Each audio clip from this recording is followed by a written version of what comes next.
Hey everybody, and welcome back to the Center Lane, a political discussion for those of us in the middle who just want our politicians to get along, to get some compromise. Compromise is not a bad or dirty word. I just want to talk about a couple of things here quickly. First off, I think Trump has finally realized that Putin is less than truthful. Surprise, surprise, right? I don't know what he thought he was going to get this guy to do because Putin is motivated by one thing, and that's self-preservation of his power and his wealth, personal wealth, really. It's not looking like he wants to end that war in Ukraine anytime soon. I've mentioned this before. I mean, for him, it's kind of what keeps his machine going as far as making weapons and appeasing the populace by having them believe that Ukraine is going to somehow take over Mother Russia. We need to band together. It's that, nationalistic thing. Whenever something goes wrong, when a country's at war, the population tends to rally behind the leader, and the leader in this case is Putin. Donald Trump, for some reason, thinks that he has the ability to shape the way that Putin thinks and to bring peace about. Hey, it's a good thought. I mean, obviously, it'd be a great thing if that could happen, but at some point in time, man, Trump's got to just realize that, Putin doesn't respond to this kind of a appeasement strategy that Trump is using. Oh, give him time. Oh, we're in the middle of peace talks. Look what's happening. He's doing it right in your face, too, really.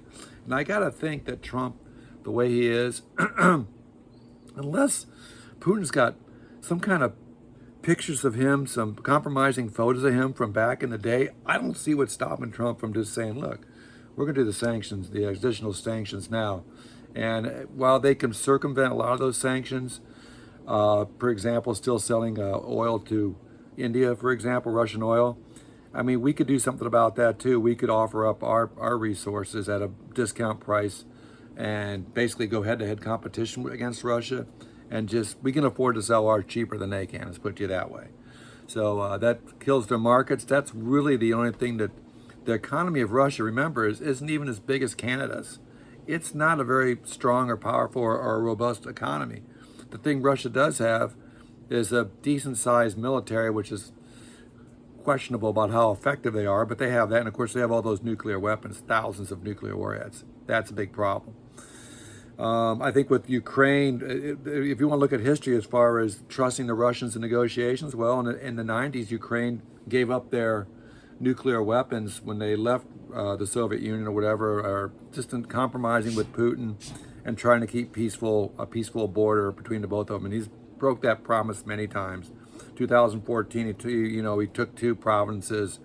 He's got additional ones now. Now he's coming up with these ridiculous demands for peace that are never going to be met or agreed to, nor should they be. So it's really up to Trump to start showing some more toughness. And I'll go one more on Trump since we're on the toughness thing here. I mean, I know you probably ever heard the Taco Don thing going on about tariffs, and what it's boiling down to, and Trump's starting to get this reputation, is his bark is a lot worse than his bite.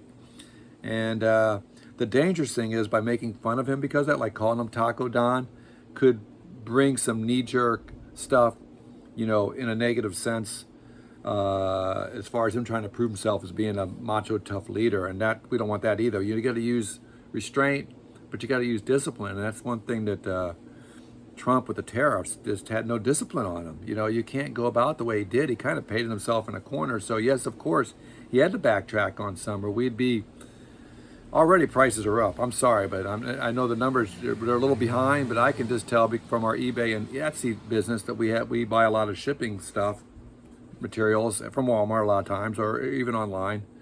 And a lot of that stuff is from China, the bubble wrap, the boxes, all that. And they're going up. I mean, they've already gone up. And that's just kind of the beginning, I think, of what we're going to see. So, how far do you want to take it with these tariffs and these trade wars? China, of course, being the biggest one, we get the most of our goods, those types of goods for us personally, but I know a lot of other people do too. It's starting to show up. It's going to start showing up in as prices rising and inflation. And then when inflation goes up, then we don't get any relief on the mortgage rates and things like that aren't going to come down. So it's all. I'm not an economist, but all these things interact. They all play off one another. So you have to get some more discipline in our tariff strategy. I know he thinks it's going to bring all these people to the table, but look, I think it's 30 days away now, July 1st. All these countries are supposed to have these new deals. We've gotten so far one and a half. We got Britain and kind of an agreement with China, which is already showing cracks as of today. It even mentioned that each side is accusing the other of cheating, and that's a big mess. So, just jumping in, I know you want to create, mayhem and chaos, and in some ways I get that strategy, but there has to be a fallback plan, and I just don't see it. So Trump's got he's got a lot of work. The next 30 to 60 days are going to be very interesting. We'll see what goes on with him. Lastly, I just want to mention that I have I'm an aspiring author or an amateur author, but I did put a book up on Amazon. It's an ebook. It's called Bear Hastings. I do have a free link to my audio book on YouTube if you want to watch it, but now you can also get an ebook. And I'll put the link on that on the bottom of this video. So if you would, I had to charge $2.99. That's the least I can charge people to put it on there. And I'd really appreciate it if you would give it a shot and leave me a review. Good review would be nice, but I got thick skin.